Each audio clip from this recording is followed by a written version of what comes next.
In the year 1843, a man was born who, during his lifetime, was to have a profound effect on millions of people. His name was Russell Herman Conwell. He became a lawyer, then a newspaper editor, and finally a clergyman. It was during his church career that an incident occurred which was to change his life and the lives of countless others. One day a group of boys came to Dr. Conwell at his church and asked him if he would be willing to instruct them in college courses. They wanted a college education but lacked the money to pay for it. He told them he'd do all he could, and as the boys left, a thought, an idea began to form in Dr. Conwell's mind. He asked himself, why couldn't there be a fine college for poor but deserving young men? Well, here was a great idea, and he went to work on it at once. Almost single-handedly, Dr. Conwell raised $7 million, with which he founded one of the world's leading universities. He raised the money by giving more than 6,000 lectures all over the country, and in each one of them, he told the story called Acres of Diamonds. This was a true story, which had affected him very deeply, just as it affected his audiences. The story was the account of an African farmer who heard tales about other settlers who had made millions by discovering diamond mines. These tales so excited the farmer that he could hardly wait to sell his farm and search for diamonds himself. So he sold his farm and spent the rest of his life wandering the vast African continent, searching unsuccessfully for the gleaming gems which brought such high prices on the markets of the world. Finally, in a fit of despondency, broke and desperate as I remember the story, he threw himself into a river and drowned. Meanwhile, the man who had bought his farm one day found a large and unusual stone in a stream which cut through the property.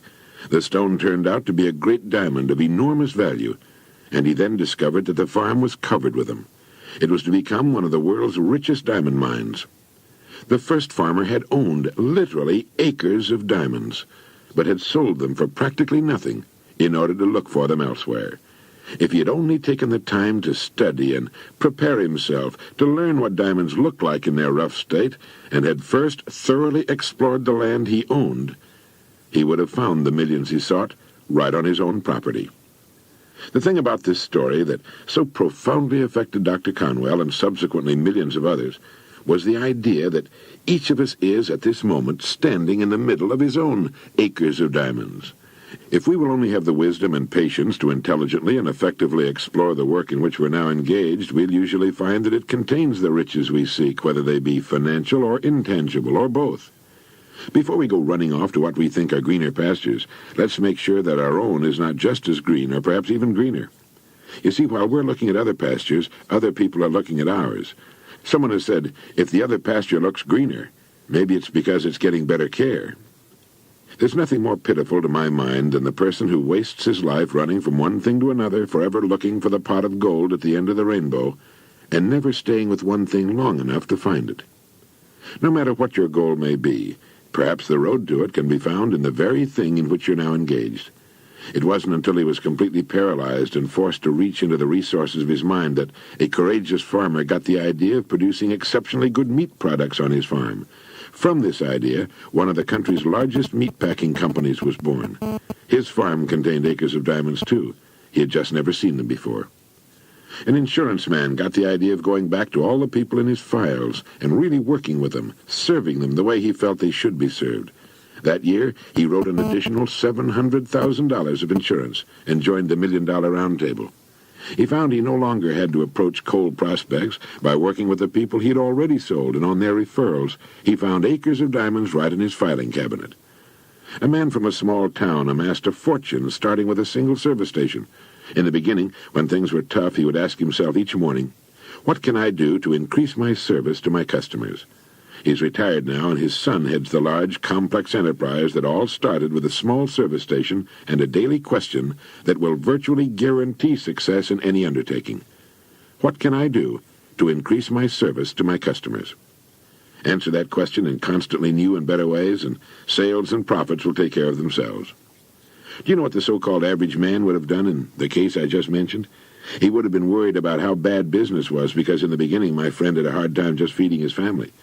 When one day a man drove into the station in a big shiny car, the so-called average man, seeing what he presumed to be a wealthy customer, would have said to himself, I ought to be in his business instead of mine. You see, the average man believes some businesses are better than others, instead of realizing the truth that there are no bad businesses. There are just those people who don't know enough to see the opportunities in the work they're in. No matter what our work happens to be, it's our business. We're the manager. If there seems to be no future or opportunity in it, it isn't always because it's not there, but perhaps only because we can't see it. A farmer once poked a tiny pumpkin into an empty jug. The pumpkin grew until it completely filled the jug and could grow no more. When the farmer broke the glass jug, he had a pumpkin exactly the size and shape of the jug. If we're not careful, each of us can do a similar thing. We can mistakenly poke ourselves into jugs that limit our growth. But it is we who do the poking, not the job, nor the company, nor the territory, nor the economy, nor the times. We do it.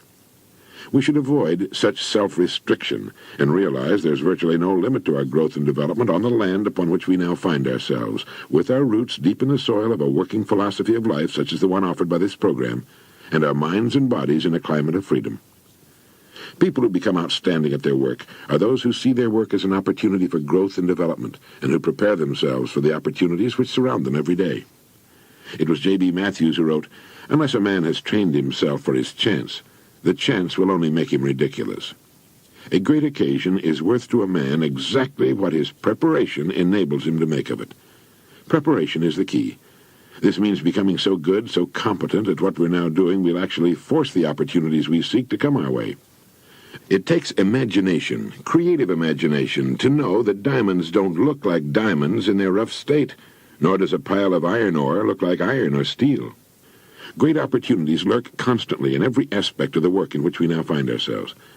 In order to begin prospecting your acres of diamonds, start to develop a faculty called intelligent objectivity, the ability to stand off and look at your job as a stranger might, a stranger who considers your pasture greener than his own.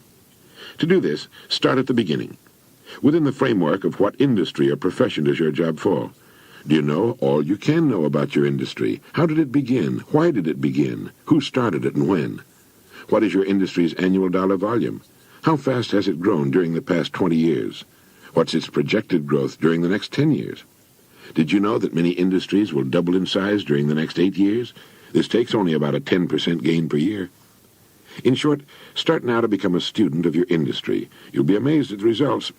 In 5 years or less, you can become a national expert in your field, and it's the experts who write their own tickets in life. Just think of this for a moment. If you can see no limit to the growth of your industry, doesn't it make sense to realize that there's no limit as to how far you can progress within its framework? Surveys indicate that the great majority of people seem to look at their jobs as being as far as they can go, as the end of the line. Why? They need to realize how really desperately an expanding and dynamic industry needs and seeks the uncommon person who is prepared to share in its growth, how richly it will reward this person of vision and action.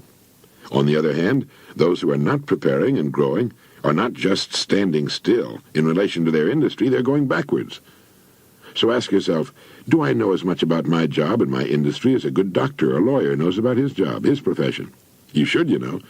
This is the attitude of the person who wants to become a professional at what he does for a living. It's far more fun, many times more rewarding and interesting, and the real pro can ride out occasional storms in the economic seas in a safe boat built of research and preparation. In order to become a professional in a world of amateurs, we need to study 3 important subjects. 1, our company and the industry in which it operates. 2, our job and perhaps the next step upward in our career. And 3, we need to study people, since successfully serving and getting along with people will determine our success or failure.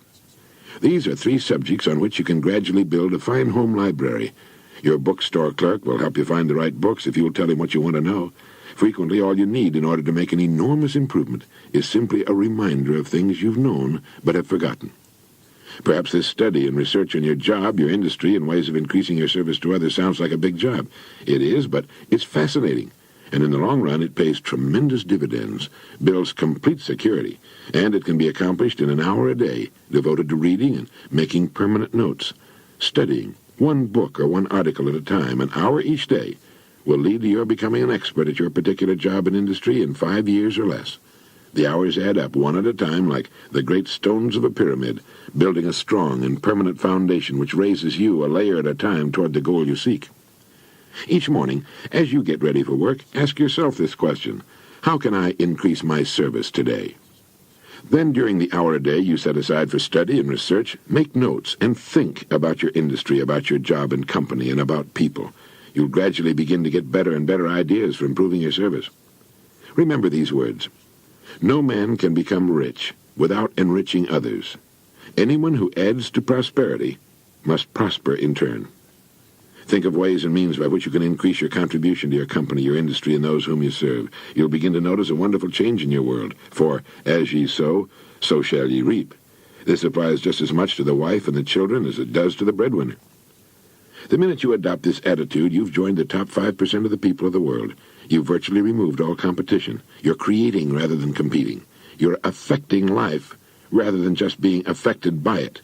You are becoming a creator and a giver to life instead of just a receiver. By taking this attitude toward your work, your company, and industry, you're automatically taking care of two vital parts of successful living. First, you'll find yourself becoming more interested and enthusiastic about your work and its future, and both interest and enthusiasm are contagious. And second, you're building financial security, which will last a lifetime. So keep this thought in mind as often as you can, on and off the job. Somewhere in your present work there lurks an opportunity which will bring you everything you could possibly want for yourself and your family. It'll not be labeled opportunity. It will be hidden in common, everyday garments, just as was the hairpin with which a man fashioned the first paper clip, or the dirty drinking glass which triggered the paper cup industry. Now, in closing, here are 12 points to remember. 1.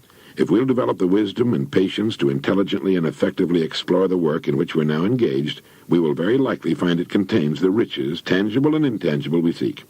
2. Before we go running off into what we think are greener pastures, let's realize our own pasture is probably unlimited. 3. There are no bad jobs. It's the way in which we go about our work that makes it good or bad. 4. Let's not poke ourselves into jugs beyond which we cannot grow. Let's avoid self-limitation. 5. Only preparation can ensure our taking advantage of the opportunities which will present themselves in the future. Opportunities which are around us now. Let's begin to prepare now. 6. Put your imagination to work on the many ways and means of improving what you're now doing. 7. Learn all you can about your job, your company, and your industry. 8. Since there's no limit to the growth of your industry, it must follow there's similarly no limit to your growth potential within that industry. 9. Our dynamic and growing economy needs and will well reward the uncommon person who prepares for a place in its growth. 10.